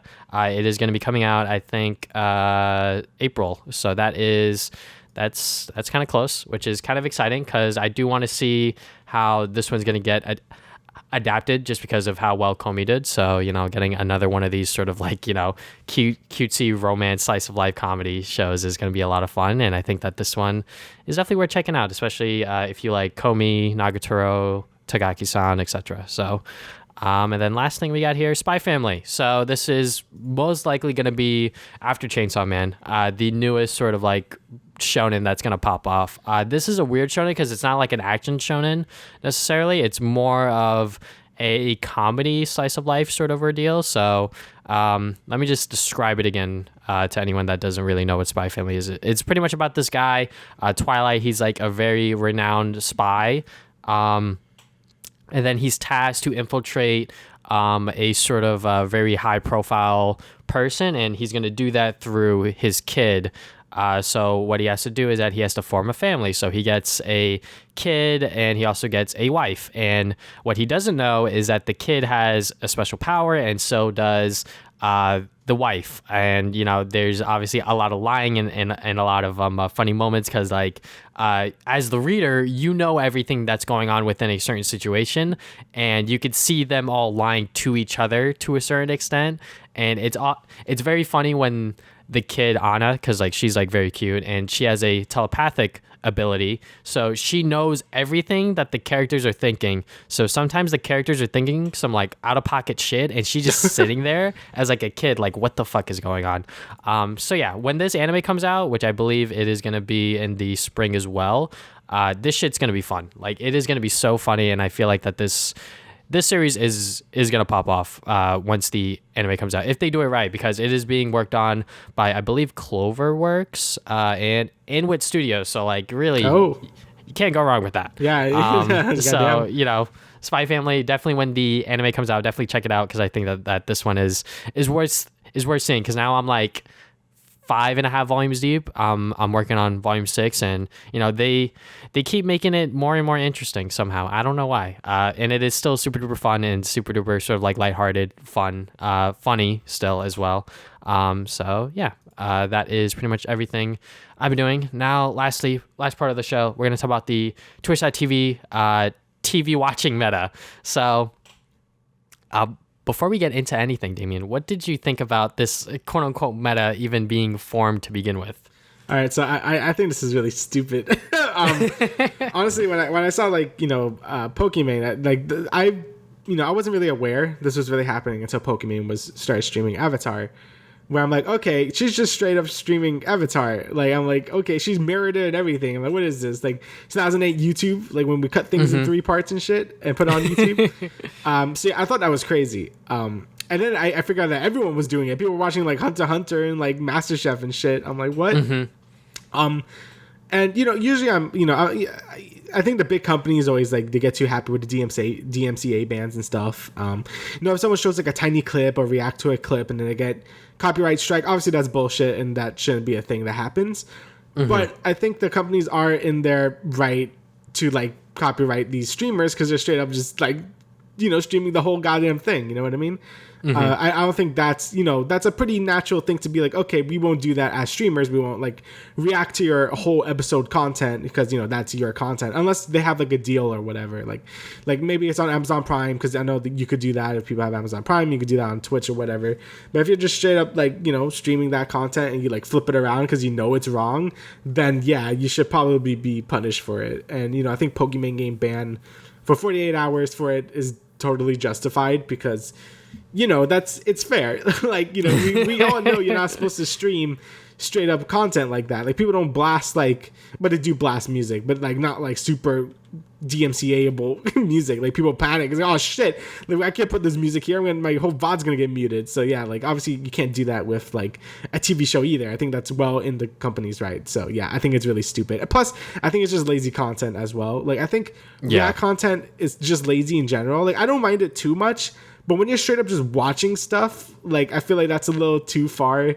Like, I think having watch parties are fun and stuff for friends, but I feel like with streamers, it feels like, okay, now we're just being a little lazy in terms of content. You know what I mean? Yeah, it's sort of obviously, like, there's like huger discussion around like sort of like the viewer and the sort of like streamer relationship with social. Yeah. What was it?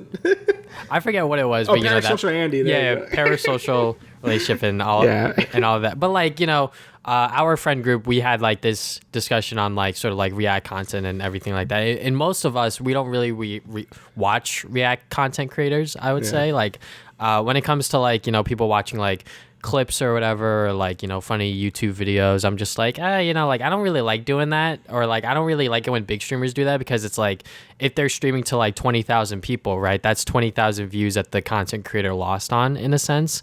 Especially especially because like, you know, that could be ad revenue, that could be pull for their channel. Obviously, like it is sort of like quote unquote free advertising, and you know they will get like a few subscribers and a few viewers that will go to their channel and watch their stuff. Obviously, like I'm not denying anything like that, but I always thought that like React content, like you said, is like lazy and not really like content creating, if you will. So you know, when it comes to them watching straight up TV shows and anime, you know, when I saw XQC just watching Hunter x Hunter, I was like, what the fuck is going on here?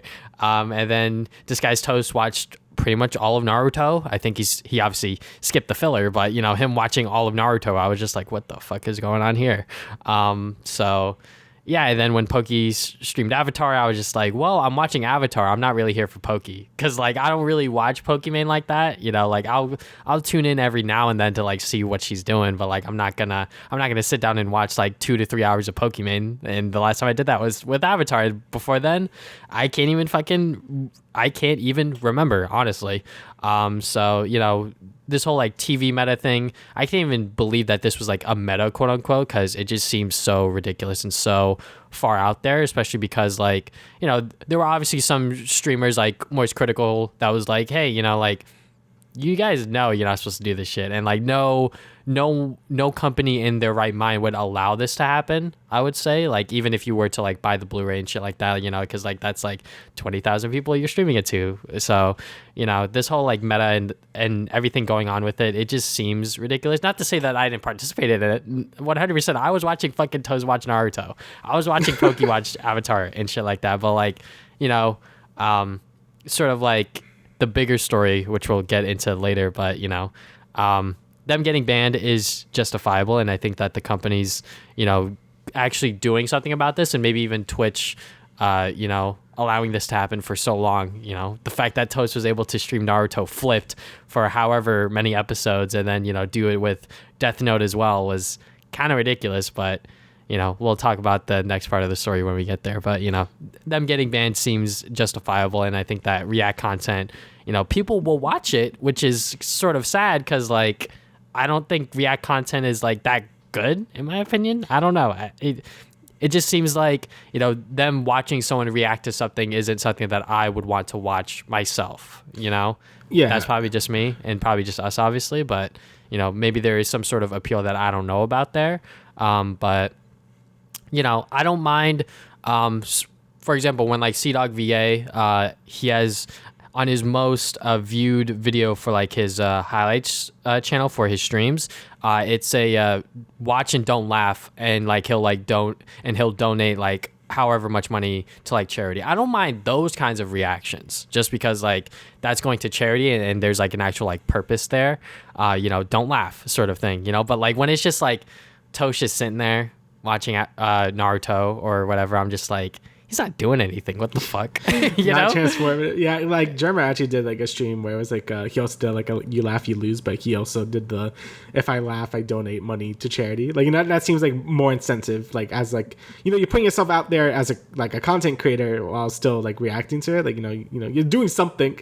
If it's just like a potato watching like Naruto, it's not like that's like you could do that in your own room. You know what I mean? Like, yeah, like it's not really like it's not really transformative, and two, it's kind of just like boring. It's like why is this here? Like you might as well not even be there and like it just be Twitch chat watching Naruto. You know what I mean? Which is that's entertaining in itself. You know, watching like oh Pepe hands like someone. Oh my god, wait, that just reminded me of like those YouTube channels that would do like 24 hours of like Family Guy or like or like whatever stupid ass TV show, because I'm like they were getting away with that for a little while before YouTube shut those down, I think. Yes. So yeah, I mean, you know, who knows, maybe these studios could do the same thing. I know the Avatar YouTube channel does that, but like they have like these weird like filters and like they like clip them weirdly as well with like the Avatar show. I don't know. They should just like have like a like thing going on like 24/7 of them just like playing the episodes in order. But that's just me. That's just my opinion. Yeah, I mean, I was okay when Twitch was doing like the, you know, like the, what was it, the Power Rangers shit or the Pokemon episodes. Like that was fun because you got the interaction with Twitch chat, plus like it's legal. You know what I mean? Yeah. Plus, there's like, there's no streamer there. Like, it's just you, Twitch chat, and the show, and that's fine. Because, one, it's like, one, it's legal, and two, it's like, I feel like the content creator isn't being lazy because there's no content creator.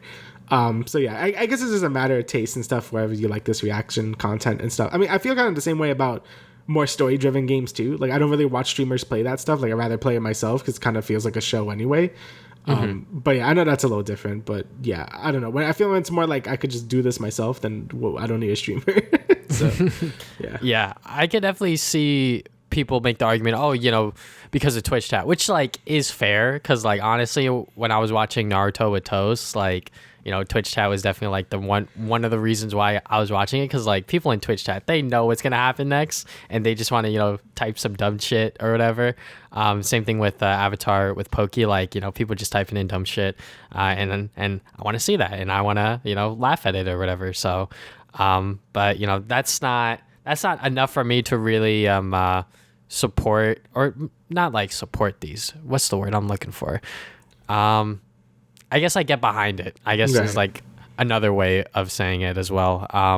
But yeah, it just seems weird that they were even doing this to begin with, especially as such big streamers on Twitch, and especially two of the biggest ones on the platform to begin with. And it is definitely a weird time for Twitch or whatever. But yeah. Yeah, this whole meta has been like just a mistake. I'm gonna be honest. Like, I mean, this has been one of the worst metas that have happened recently, just because it's been like so like lazy. Like, I feel like these big content creators they feel they could get away with anything really and like be fine. And like, I feel like if this was anyone else, like I feel like DMCA bans are pretty like harsh. Like Pokey I just got 48-hour banned, and I'll be back and probably get more viewers because people like, I'm like, whoa, Pokey got banned, what the hell? And then they go and watch it like the next day. So yeah, I feel like a lot of these big streamers know they'll be fine with it. Like they would just get like a slap on the wrist and that's it. And I don't really feel like that's fair if I have other people who like follow the rules, and like they'll probably get like punished harder if it was them. So I don't know. It's kind of like a whole weird mess. And like you can tell that these streamers have never dealt with YouTube DMCA shit, because like because that would ruin your career. Yeah, 100%. And like with the more recent one, I forget what his name was, something Mark or whatever, but he got hit with like the Toei animation shit, and I think recently on Twitter he said that he was coming back or something like that, so that's cool. That's good to hear. But it sucks that like a lot of his content and a lot of his videos got taken down because of Toei animation, and like streamers don't have to worry about that shit because they've never had to deal with it. So yeah, I mean, it is definitely like two different sort of like worlds when you're looking at it, because like as a content creator myself, obviously on a much smaller scale, I've dealt with, DMCA and like copyright claims and shit like that. And that shit's fucking annoying, especially from, Nintendo, especially. Holy shit, man. I will never forget when we used to do like gameplay footage over the podcast, or when I would put gameplay footage over the podcast. I don't do that shit anymore because, for one, it takes too long to render, and two, I just don't see it as like a feasible thing to do for like a podcast. Anyways, one time I did Pikmin 3, and one of the cutscenes got copyright claimed by Nintendo, and I was like, what the fuck is this shit, man? Are you serious? And like obviously like back then with like everything with like the music and shit like that, everyone was making a fucking AMV with like Linkin Park stuff, and like I was doing that shit too, honestly. And that was a fun way to make content at the time. Obviously you can't do that shit anymore without having to have your monetization taken away, and maybe some people don't care about that, and they'll still make AMVs and shit like that, but like obviously like that form of content has quickly died out because of all of the copyright claims and shit like that. But yeah, I don't know. It just feels like that these big content creators are kind of just playing a game, which we'll talk about on how Toast sort of like staged it, I guess. Yeah, like, so this is pretty bad. So Toast, like, he also got banned because I think he was streaming, what was it, Death Note? Yeah, he was streaming Death Note. Yeah, I was like, I'm in the last episode, Death Note. And then he got banned, before the last episode. He made like a whole thing. He's you could wait like 20 more minutes or whatever. And then he said, I'll see you guys next month or whatever. And, and people thought, oh, yeah, that's natural. He got banned because he was watching Death Note or whatever. But then more news started to come up that Lily Pichu, one of his friends, was like, can you, like, ban me for, like, 48 hours? And then she was like, okay, I guess. And then he got banned. But it wasn't, like, from, like, whoever made Death Note, right? It was, like, her ban. and this is like a whole stage thing, I guess, to get like attention.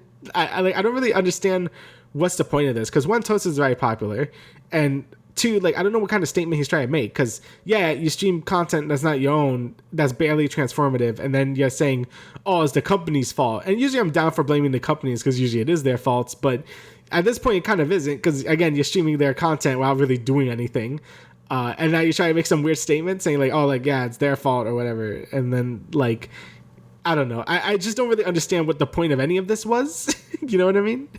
Yeah, I mean, you know, when he was explaining on how he did this on stream, you know, he said that like it was all planned, this and that. You know, he pretty much staged it. He got Lily to a DMCA claim, which, you know, people were freaking out because, you know, they were like, oh no, I can't play her music on stream. But like, obviously, like she was like, no. Like she quickly went on Twitter to like explain herself, which I feel so bad for Lily, because she always gets pulled into this drama. Like whenever it comes to like offline TV members, she always gets pulled into this drama when like she obviously like doesn't want to be. Like she just wants to like chill, play games, and like sleep. That's all she wants to do, which is like fair enough, you know, like she can do that because that's just the sort of like influencer that she is, and people will still come to her streams whenever she does streams and shit like that. But you know, she had to like explain that like, hey, you know, you can still play my music on stream, everything like that. You know, Tosh just asked me to do this thing, you know, and I was just like, what the fuck is going on here? Because I guess Toast wanted to, well, for one, promote his new merch,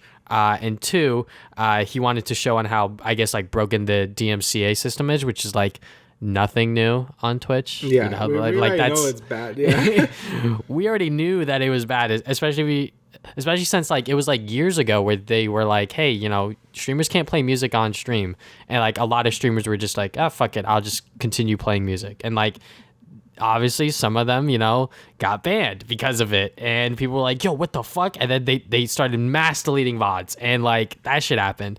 And now with this whole, you know, TV watching meta, it seems like nothing's really happened yet with these sort of Japanese companies, or, you know, Funimation or whatever. You know, no one's really attacking these Twitch streamers, and they aren't really, you know, sort of targeting them for DMCA claims. It seems like that it was mostly staged. Obviously, Avatar is Viacom, so maybe that was actually true that Poki got banned. But like, obviously, like we don't know who banned who because of now of all of this shit. Because now they're like staging stuff and like trying to like sort of, you know, oh, you know, like the system's broken and like, you know, shit like that. Like obviously people have always known that like copyright systems and like DMCA claims have always been broken, whether it's on Twitch or on fucking YouTube. Like we've always known that this shit is flawed. All of these systems are fucking flawed. Like there's actually no perfect way to like really like do this shit other than with bots. And like the bots aren't going to work 100% of the time. And that's fair because they're fucking computers and they're machines, and there's going to be certain things that you need to fix about them. So, you know, Toast sort of like staging this whole thing seems a little weird and doesn't seem exactly all that great. You know, he said that he was like bored and shit like that, which I was just like, what the fuck are you doing, bro? Like, I get it that like you're trying to like make a statement here, but like there's obviously like other ways to do that. Like you signed a contract with Twitch. You could have obviously like talked to them and maybe like done it behind the scenes instead of like making like this whole big thing about you watching Naruto, you watching Death Note, and then you getting banned and shit like that, you know? It seems like that there were definitely other ways to really voice his opinion on this other than just like, oh, you know, I'm gonna just watch these shows and see what happens. Honestly, I felt like he wanted to get banned, but he just never did.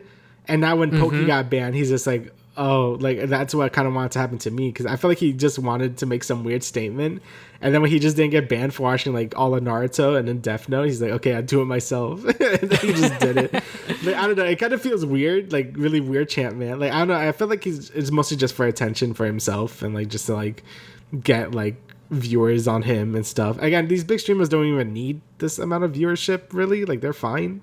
So I really don't understand what the point of any of this, because they're not really helping anyone. Like I feel like on YouTube is more important for this type of discussion, because on YouTube you're a lot more vulnerable. Like we've seen like really big content creators get completely like destroyed because, you know, like their content just gets DMCA'd for no reason, like years after those videos may have been made and stuff, because like, oh, some new company is like, oh, this is my content now, so like I'm just gonna take it. On Twitch is a lot less prevalent. Like obviously like your VOD can get muted and stuff and whatever, but I feel like DMCA bans on Twitch isn't as bad as things like on YouTube, you know what I mean? Like on YouTube I hear way more about this issue than on Twitch.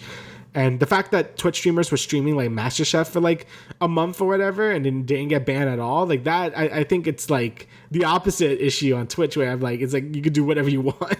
So yeah, I don't know.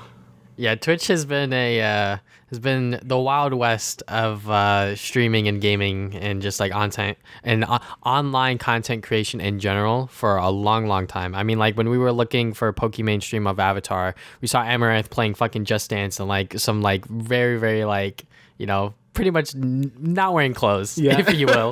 So, you know, Twitch, obviously not the perfect platform. There's a lot to work on here, but then again, they're fucking owned by Amazon, so I don't know what the fuck they're doing. And Amazon, you know, they don't know what they're doing with Twitch. They sort of just seem to like just let Twitch do its own thing, and you know, people will still continue to come to the platform because of its content creators and shit like that. And I'm sure that that's one of the reasons why Ludwig left, you know, because of, you know, he sees Twitch and he's like, well, shit, you know, they're not really doing much, or maybe YouTube just threw a fucking bigger bag, and you know, because he is a content reactor Andy, he got hit with a lot of copyright claims on YouTube. So that shit, you know, you know, that should happen very quickly for him. But yeah, I don't know, you know, Toast and offline TV, you know, like I've watched them for a year, or quote unquote watched them for years now. You know, when they first came up as offline TV, you know, like I was watching them a lot, and then the whole controversy with like Yvonne, Lily, and Fedmeister happened, and I sort of like distanced myself from them, but just because of like, I don't know, it just seemed weird that like, you know, shit like that was still happening between them, and like they're all like adults, you know, and like I don't know. And then like other stuff came out later with like Fed and Pokey, and like I'm not gonna talk about that stuff obviously, but just yeah, I don't know. I've just been distancing myself from that sort of like content group for a while now, and also because like they bring in like a lot of their friends, and I'm just like, who the fuck are these people? So you know, like it just seems like offline TV, like as sort of like a sort of like streaming sphere, has just gotten way too big and too out of control for my liking personally. And you know, it just seems like, you know, maybe Toast has a bit of an ego here, and maybe he just, you know, thought that something was gonna happen sooner or later, or you know, he, like you said, he was gonna get banned like instantly after watching maybe like 5 episodes of Naruto, but he just fucking kept going, and he was like, shit, I watched the whole series now what, you know? So yeah, it just seems like it's definitely a Twitch thing, but also like these offline TV people need to like chill out. Yeah, no, I agree. I think it's just a lot of like the bigger Twitch streamers need to like chill out, and like I don't know. I think they've gone too big, bro. I think they need they need a little more than a slap on the wrist. Like, I feel like them just getting banned for 48 hours. Like, maybe it should be a little longer. Be like, hey, don't do that. They're supposed to be setting examples for everyone else, and then when they start going like ape shit, then it's like, oh, well, now what? Look, corruption starts at the top, right? So yeah, like, true. if XQC still streaming Hunter x Hunter, you know, like I might tune in because I like Hunter x Hunter, but at the same time, I'm like, yo, Amazon, Twitch, please fucking do something, because like this is not cool, this is not right, you know, sort of thing, you know, like legally, because like they could get in trouble even more, than like these streamers, you know. So, but yeah, you know, we're gonna wait and see, because obviously like there have been other streamers that have streamed some other things. Myth streamed fucking Yu-Gi-Oh, and like he quickly deleted his VODs like instantly.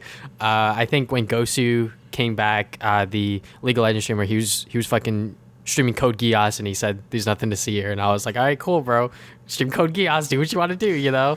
And I'm sure that there's a lot of other streamers and content creators that are streaming shows and shit like that we just don't know about, you know.